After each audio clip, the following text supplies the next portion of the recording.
Shortstop prospects John Gil and Alex Lodise were invited to spring training, and I've got Guarav from Battery Power and Peach State Prospects to talk all about it.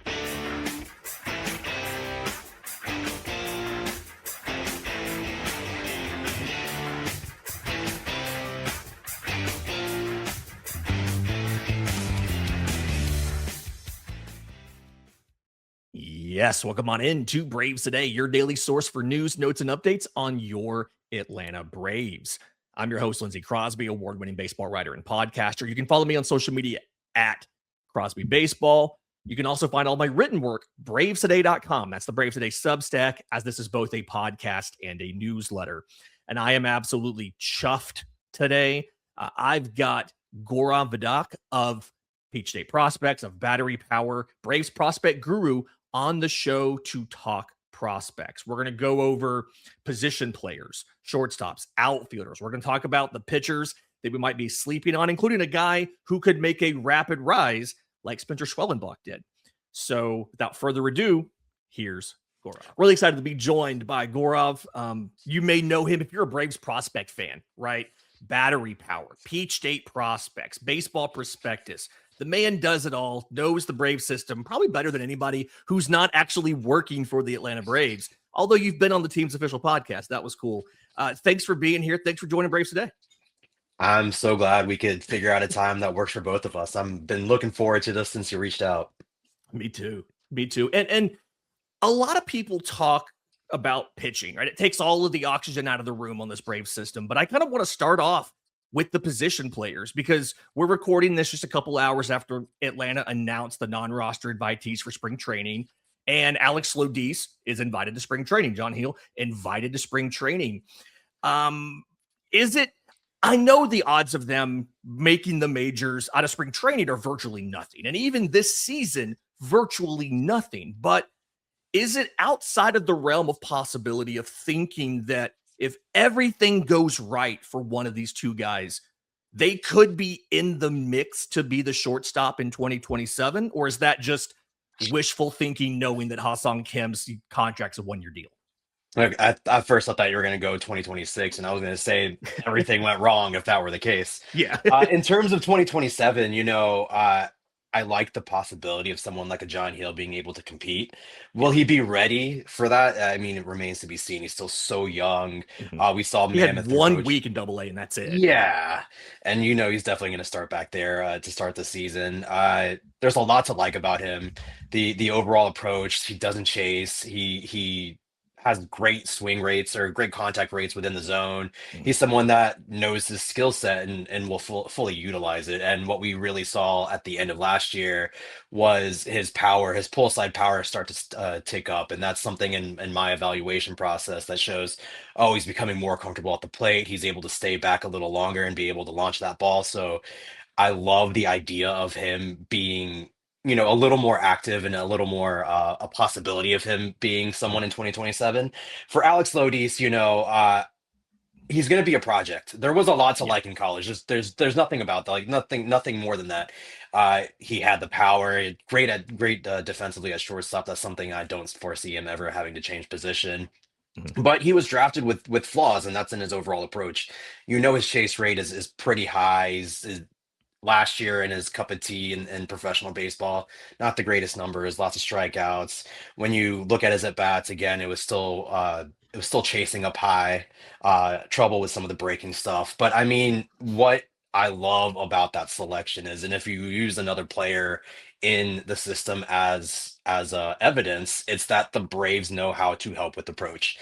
You look at Isaiah Drake last year; he went from a 40%, basically a 40% strikeout rate to almost under 20% in just one off season. And that's something that you can build off of. And of course, I'm sure we'll go into this, but he's super high on my list coming into this year. But, when it comes to Alex Lodise, you like the skill set. The problem is going to be, can that hit tool begin to approach a major league level? And right now it's not there. Again, he's way too aggressive.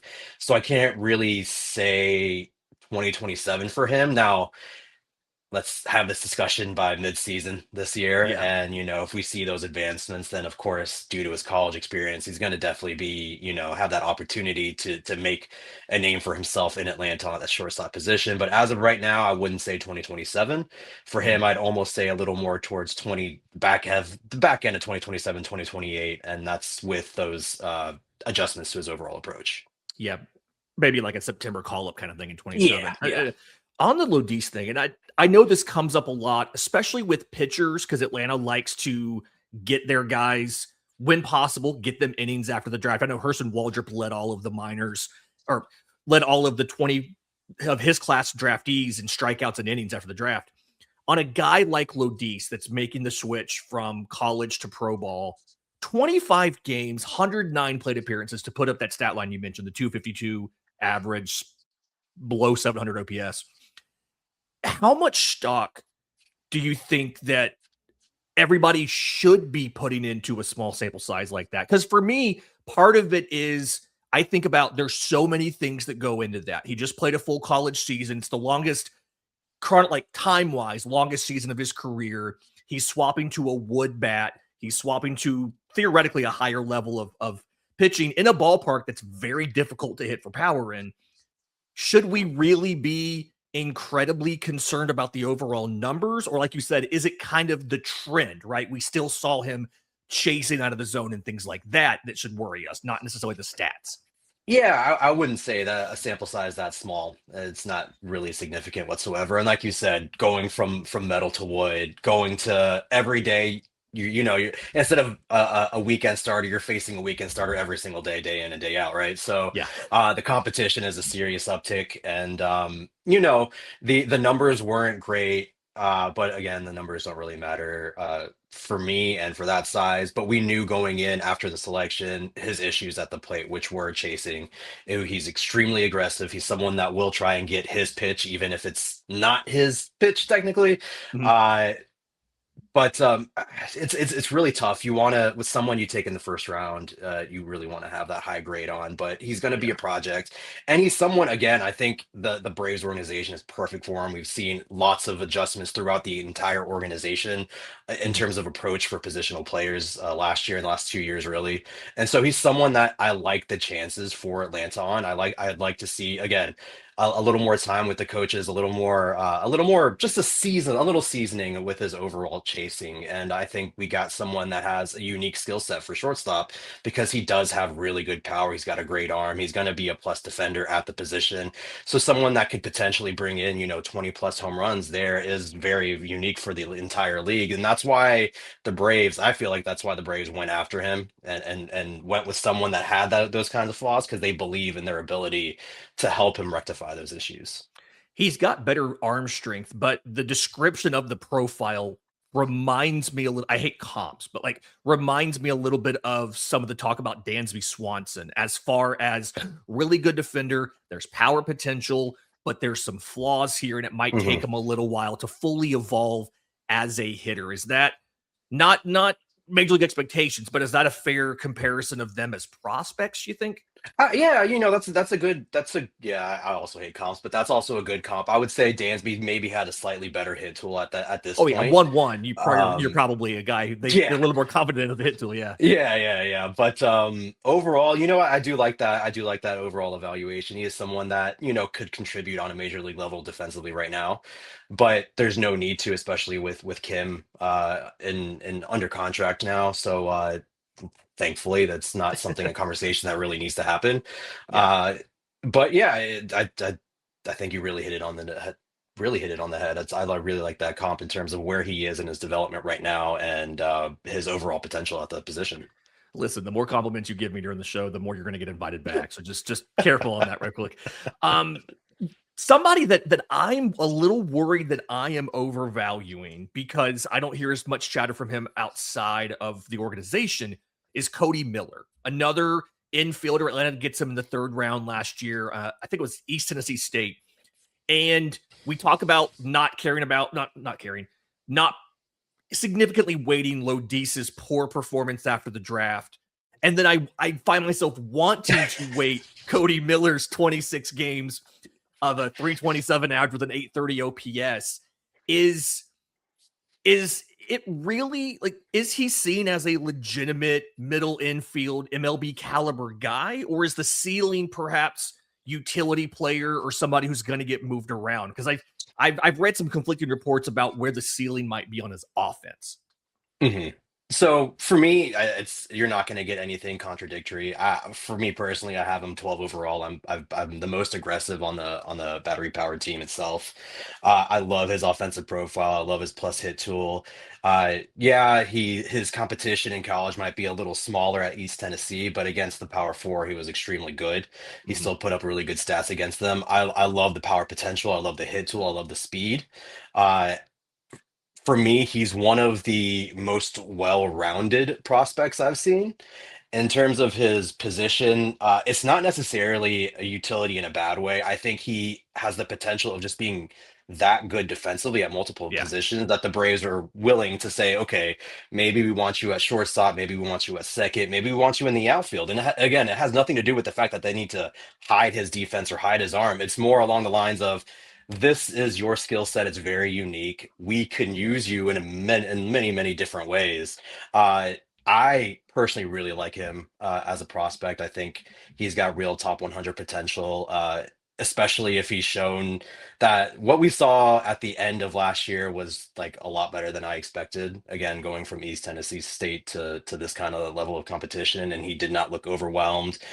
He was not chasing at all. He was able to recognize the off-speed pitches very, very well too. So Mhm. I came along very impressed with what he did. Uh, I think he's got one of the highest ceilings in the organization, as is, especially amongst position players. And this year, I think what's going to really, really differentiate him is if he's able to show success in Double A onwards. That means Mhm. the level of competition he saw at East Tennessee doesn't really mean anything. He's able to handle that major league pitching if he's able to show that strong hit tool in Double A. So I think this is the year, and we're talking about someone who's entering his first full season of pro ball. Yeah. But I think this is the year he puts a stamp on the national media as well, showing, hey, this is someone that needs to be considered for top 100 list. This is someone that's got, again, a very unique skill set in that he can thrive at multiple positions. Not so much just being a utility fielder, but he can thrive defensively at multiple positions. Yeah, like you don't have to trade for Mauricio Dubon when you can just build a Mauricio Dubon in your farm system who can do everything. Exactly. I think one of the big things for me, like again, the stats, small sample size at the end of the year, but the fact that Atlanta was willing to move him to high A so quickly. And usually when you see a quick promotion on a prospect, there's a reason for that. And to me, Hmm. it was they felt like he was easily able to handle Augusta's competition and they wanted to get him in a tougher environment quickly. And to me, that was telling that this wasn't a promotion where he jumped a level at the very end of the season because there was a Hmm. week left and they had to get him another week of games. It was they wanted to see, they said, oh, this is clearly too easy for you. He hit 372 in 10 games. They said, let's get you some tougher teams. And so that was the big tell to me on Cody Miller was they think he's more advanced than maybe I realized Hmm. when he got into pro ball. All right. In just a minute, I want to get your take on the outfielders. We mentioned Isaiah Drake a little bit. I want to get more into that and some of the other guys because we have an opening on the major league roster sooner than maybe a lot of us realize for an outfielder. We'll talk about that next, right here on Braves Today. But first, today's episode is brought to you by our friends at Grand Slam Getaways. If you've dreamt of the ultimate baseball road trip, this one is for you. Maybe you're just a baseball nut, you want to take a vacation. Maybe you're retired. Maybe this is something you want to do over the summer with your kids. Consider Grand Slam Getaways. They offer bucket list baseball bus trips designed by fans who love the game, want to travel in style. All these trips depart from Atlanta, get at least 2 Braves road games in the trip, plus 3-star hotels, field level tickets, daily breakfast, and former MLB players, giveaways, and fun side trips. You're going to Florida in May, going to the Midwest in June. The Louisville Slugger Museum is part of that. Going to the Northeast in July. The Bull Durham filming location is part of that. So reserve your spot now with a small deposit. GrandSlam-Getaways.com to make this summer a Grand Slam. Again, GrandSlam-Getaways.com to let the baseball adventure begin.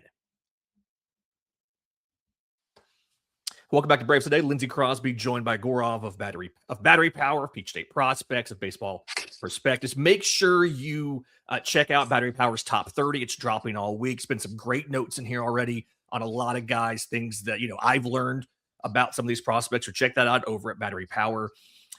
I want to talk with you about the outfielders real quick, because I think a lot of people maybe don't realize Jurickson Profar's already down to just 2 seasons left on his contract. And it really feels like, obviously, you put Ronald Acuna Jr. in the majors, you put Michael Harris in the majors, but left field has kind of been not really an issue, but Atlanta's had to go outside the organization to fill that for multiple seasons now, whether it was trying to trade for Kelnick, signing Profar, the Eddie Rosario, Kevin Pillar platoon, things like that.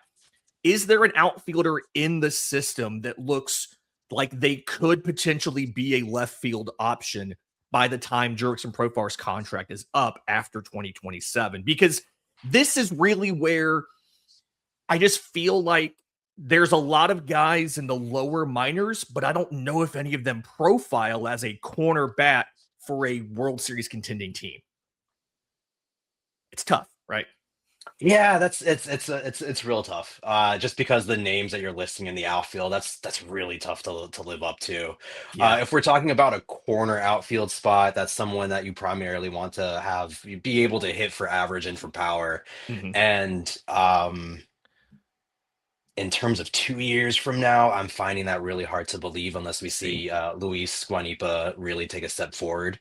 As of right now, I love some of the names. Again, Isaiah Drake, Owen Carey. I do like Guanipa as well. Connor Essenberg. I feel like these are the most tools we've had in the outfield in quite some time. But in terms of one player taking that step and being a major league contributor and a starter level within the next 2 years, I think it's best to probably go outside the organization for right now. That's not saying it's impossible. Again, like if Isaiah continues to progress like he did last year, I mean, that was a mammoth 180 in his hitting profile. Like, this guy turned into someone that became like someone that knows what he's doing at each at bat. But he's more while he does have some power, he's more of a center fielder because he's that dynamic speed and a good arm. If I had to pick one, it would probably be, or two, it'd probably be Connor Essenberg. Connor Essenberg, or this is a tough one. And if we're talking, no, the answer really is no in terms of 2 years. I think we'd have to have a lot of good things happen to some really young players for that to really be a real conversation. Yeah, I mean, Patrick Cloesy from an age perspective is probably the one that makes the most sense. But even there, like, I like what he did in the AFL. I think some of those changes, and we had a chance to talk to him a little bit out there in Arizona. That piece is written up if anybody wants to read it over on Braves Today on the Prospects tab. But those swing changes, it's a lot of offensive stuff you try to do can look really good in Arizona. Yeah. The question is, does that translate to the minors for Atlanta this year? It feels like you're kind of your point. You're in a situation, you went out and you got a lot of center fielders, which is a thing that I've asked for, because those guys have so much more defensive versatility than grabbing, somebody who's a first baseman and trying to move him to third, like David McCabe, or a third baseman you move to shortstop and Nacho Alvarez. But I feel like this is the side effect of that, is there's times where you have guys that can profile defensively for center field, but from an offensive perspective, they don't necessarily fit what you would be looking for in a left fielder. And that's kind of where the Braves are. Closey's, I think, maybe your best bet, but even there, his ground ball rate last year was almost 50%. And he really relies on his speed, right? Over 100 stolen bases, his ability to draw walks. I'm not really seeing a much power there. And then will his hit tool translate to the majors? I'm not sure. If we're talking about pure projection, I think Owen Carey and Connor Essenberg are probably the best two candidates to provide that, slightly 20 plus home run power, good speed, and good defense, but they're much further away. Yeah, it's going to be a little while to get there. On the topic of position players, I feel like Nick Montgomery had a struggle last year, and it was somebody when you think about this organization's had so much luck with catchers in the past, and you saw the top 10 come out from MLB, and they had two Ridiculous. Braves and Murphy, who was a trade acquisition, and Baldwin, but also Shea Langoliers, William Contreras, 4 current or former Braves on there. But Montgomery's season in Augusta was so tough. He hit under 200, slugging of just barely over 250. Is this one of those 19-year-old transitioning to professional baseball, be a little more patient, or was the fundamentals under what he did concerning enough where we need to think, what is the future here for Nick Montgomery? Yeah, so talking to some coaches, we did see him make strides defensively at the position, so that was good to hear. I was unsure of how, with his size, how he'd be able to handle a full season at the catching position. So to hear about the defensive improvements throughout the whole year, that was very encouraging to hear about. Offensively, yeah, he really didn't see much of an approach. Someone that was chasing a lot out of the zone, someone that was chasing breaking pitches quite a bit. But at this point of his career and how his pre-draft evaluation was, it was, he's mainly a lottery ticket. He's someone that, if things happen to all come together, that's prolific power at the catching position with someone that can hit, 230, 240, kind of similarly to someone like Sean Murphy without the amazing defensive tools. Yeah.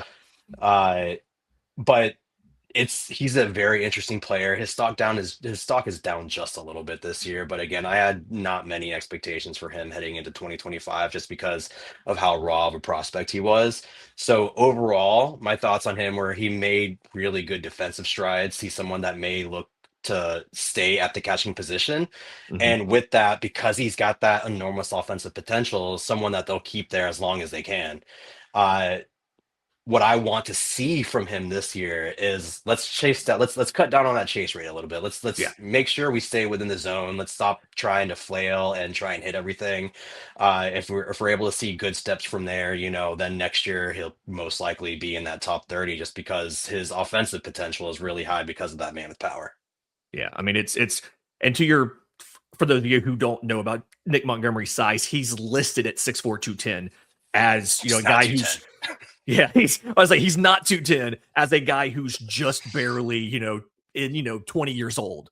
And so he's a certified big boy. And those guys, you think sometimes they have to kick to first base because not only the height, but the weight, all of that stuff. So kind of some context there for those who aren't as familiar with Nick Montgomery.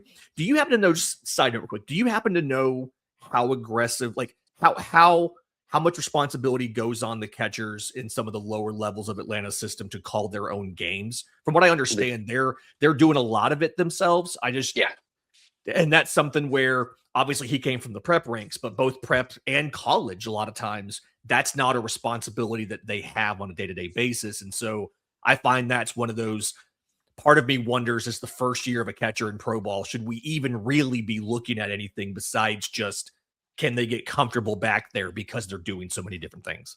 Yeah, for me, evaluating a first-year catcher is, can they last a full season, first and foremost, because that position is way too demanding. Can they last? And then what do the coaches think about how they're improving and the constant work that goes behind it? And, talking with scouts, talking with coaches, he put in the time and effort. He showed that he wanted to stay at the position. And by all accounts, he did show improvement throughout the year.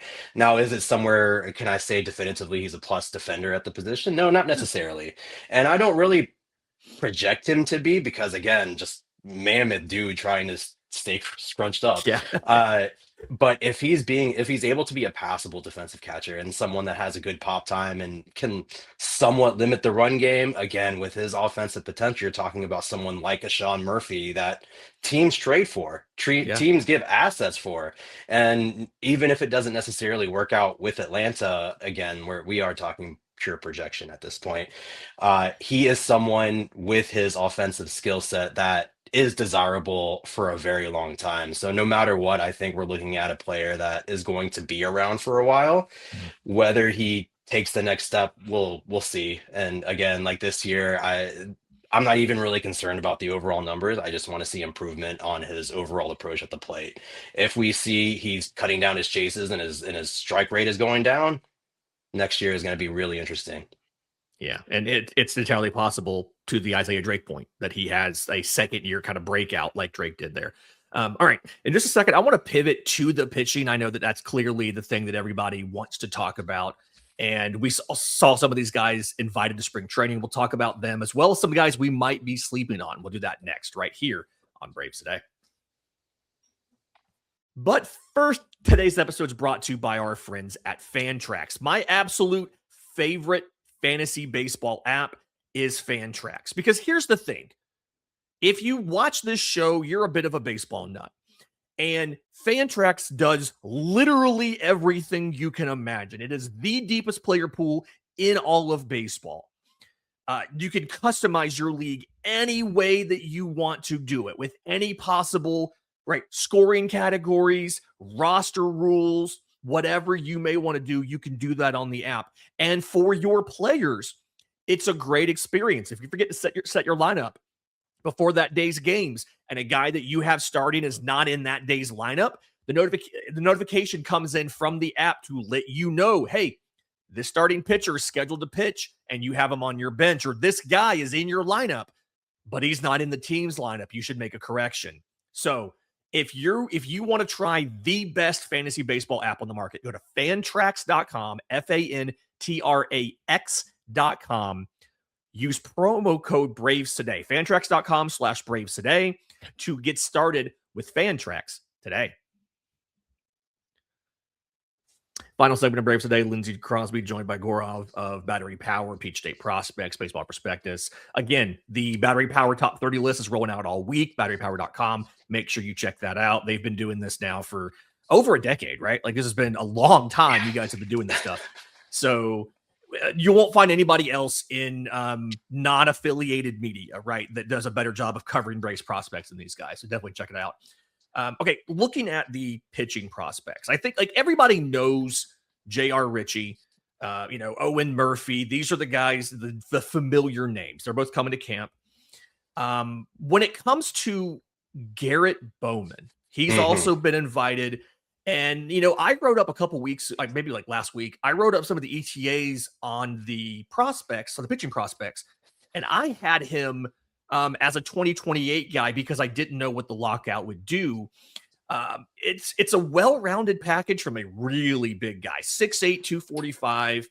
He's coming downhill with a fastball, slider, curveball, splitter, all that stuff. But it feels like he's not missing as many bats as you think that arsenal should be doing. Do you think that's an inexperience thing? Do you think that's a pitch arsenal thing? Part of me wonders is should he add in a two-seamer instead of the four-seamer he's throwing? But them bringing him to spring training means they clearly believe that he has maybe a higher ceiling than a lot of us thought, doesn't it? Absolutely. And I'll be the first one to say I was one of the lowest on him last year. Yeah. And then he came out guns a-blazing with increased velocity. And then my question for him the entire year was, can Garrett withstand this increased velocity throughout an entire season? Because we're talking about someone that post-draft was, low 90s, could touch 94, to consistently sitting in the mid 90s and sometimes touching 96, 97. And sure enough, he did. And I was incredibly encouraged to see something like that. Like you said, you do expect a little more whiffs with an arsenal like his. Will he add something?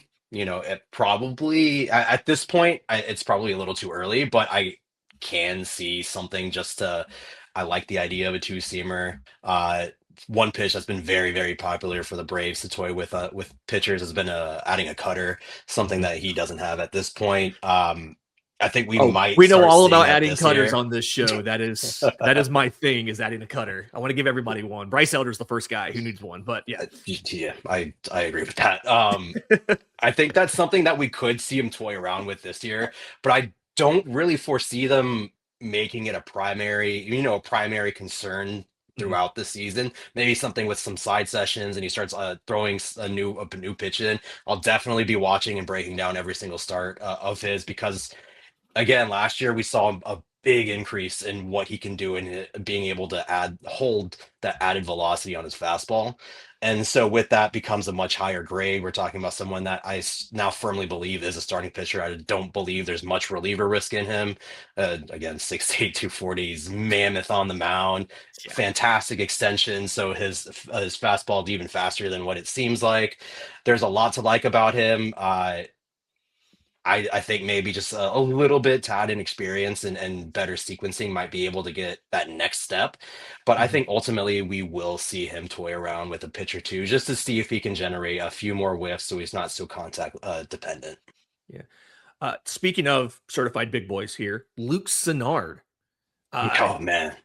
I feel like every single season you have that one pitcher that just shoots through the system. We saw AJ Smith-Shawver do it. We saw Schoenbach do it. We saw Fuentes last year. And you're going to have workload concerns, right? Because Yeah. he had Tommy John and everything. But for Luke Sinnard, when you look at what he does, another very high slot downhill fastball.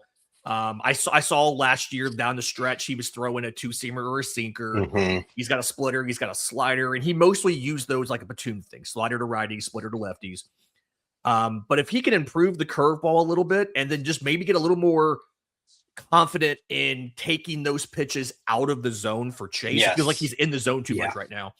It feels like he could be that guy who takes a rapid shot through the system.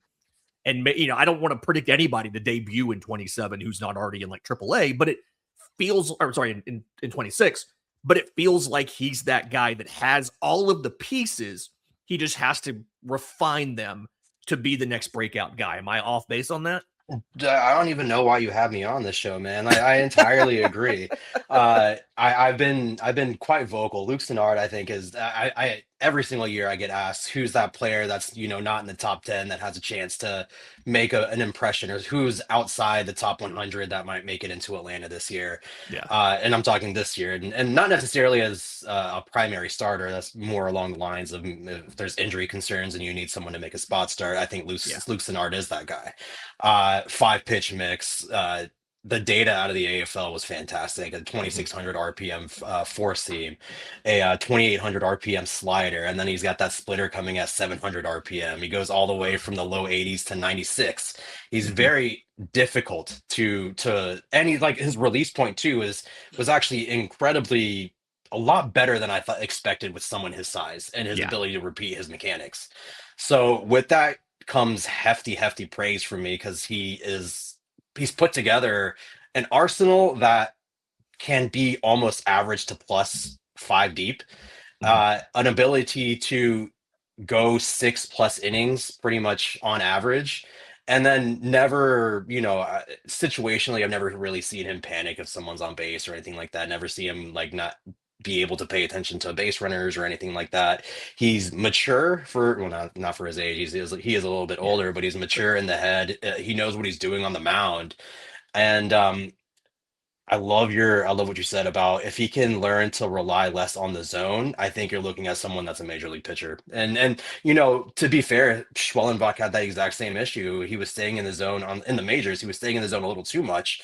We saw him trust his stuff a little more, trust going from inside to outside the zone, and then he became, casually a top 40 pitcher in Major League Baseball. So with Luke Sinnard, I totally see parallels there. He's someone that I think can and most likely will be one of the first arms up. And you're talking about J.R. Ritchie, Lucas Braun's another one of those. And I think Luke Sinnard is firmly in that discussion as being one of the first arms up if Atlanta needs one in a starting role. Yeah, it's just I love just about everything I've seen there, and I gotta get it. I just have to get it all put together, but it feels like everything's there to do that. So yeah, I'm glad I'm not off base there. We're kind of on an island on this one. Not one bit. We've talked about some of these pitchers and how much work they've done since they got in the system. There was a bit of surprising news last year when the Braves let director of pitching development Paul Davis go, and neither one of us were privy to the whole logistics behind the decision or anything. But from the outside, it didn't really feel like Atlanta was having pitching development issues. I do know that there are, at times it feels like some of the pitching development's a little bit cookie cutterish. Like, hey, really early, we're going to take away your curveball. We're going to make you go heavy on the slider and, fastball slider and get that comfortable. And then we'll bring the curveball back and then we'll start adding other fastballs. It feels a little cookie cutter at times, but at the same perspective, it's worked. You've gotten guys to the majors. They've been very effective pitchers. And so did it feel like they needed to have made a change, or there's got to be something else there? I don't think you'll talk to a single player in the entire organization that's going to say anything negative about Paul Davis. His track record speaks for itself, just like you said. We've seen incredible development across multiple prospects across multiple years. I was definitely a little taken aback. It's not something I expected because of, the overall continuity in that role for quite some time and the overall adjustments and the success of those adjustments across all the minor leaguers. I think at this point, when they brought in a bunch of new staff in the minor league ranks, in the international ranks, I think it was more along the lines of, let's just find a new voice that resonates, not necessarily anything to do go against Paul Davis, because again, he was highly respected by everybody. And, I don't know what he's inside doing and now, outside. yeah, I don't know what he's doing now, but I'm sure he's in baseball if he wants to, in the exact same role. So it's not necessarily, anything bad. I think it's just both parties felt like it was an opportunity. There was a chance for a new opportunity for both. And it's something I'm going to monitor. Like you said, one of the biggest things is taking away a pitcher's best pitch and making them, we saw last couple of years, it's been, all right, we need you to learn a slider. We need you to learn a slider or a sweeper. That's going to be one of your primary things to do. We saw that with Cam Caminiti. They took away his curveball. He added in his sweeper. All of a sudden, he's hitting the sweeper against lefties and righties on the inside and the outside. We saw it with Hayden Harris. That's how he really took his game to the next level. He added that sweeper and he was able to comfortably pitch it against lefties and righties. So that's when you saw his splitter play up better, and then that impossible to hit fastball. So I imagine we'll continue to see things like that just because the success rate has been there. But it's definitely something I'm going to monitor, especially when you have someone like a Briggs McKenzie who's going to be entering the organization this year. Someone who's got enormous upside. How are the Braves going to go about it? What are they going to do? We know about his curveball being his best pitch. Are they going to do the same thing like they did under Paul Davis and take that away and make him focus on something like a slider? Not really sure, but that's something you can definitely count on me to be monitoring on a game by game basis. Yep. And again, if folks want to keep up with all of that, I know that obviously you're on social media. You're writing it all up as well. Lots of different places. Tell everybody where they can go to get all of your content. As much Guarav as we want. For all things Braves minor league, you can either find me at Battery Powered, where I lead the minor league team, or we will be bringing back Peach State Prospects next year, which will be on iTunes and Spotify. Listen to that. It's the best Braves prospect focused podcast. So there we go. Gaurav, thanks for your time. Before I get you out of here real quick, so something I like to ask our guests: favorite Braves prospect that never made the show? Like, who is the guy that you just? It could be, one you just are like talking to, one you love their stuff. Who's Izzy Wilson. Wilson. Yeah, Okay. such tremendous tools. Someone that I had so high, such high hopes for. Didn't work out. Heard that the ethic wasn't overall there either, which makes it a little takes away some of that luster. But I was infatuated with him and what he could be. Unfortunately, it just didn't happen. But I think he's probably, I don't know. Is he the highest? I don't know if I can definitively answer that now that you put me on the dot. But for right now, I'm going to say Izzy Wilson. Yeah, it's everybody has their prospect crushes, and sometimes it's warranted, sometimes it's not, but we all kind of have them. Gaurav, thanks for your time. Welcome back whenever you want to come on. I really appreciate all of your insights.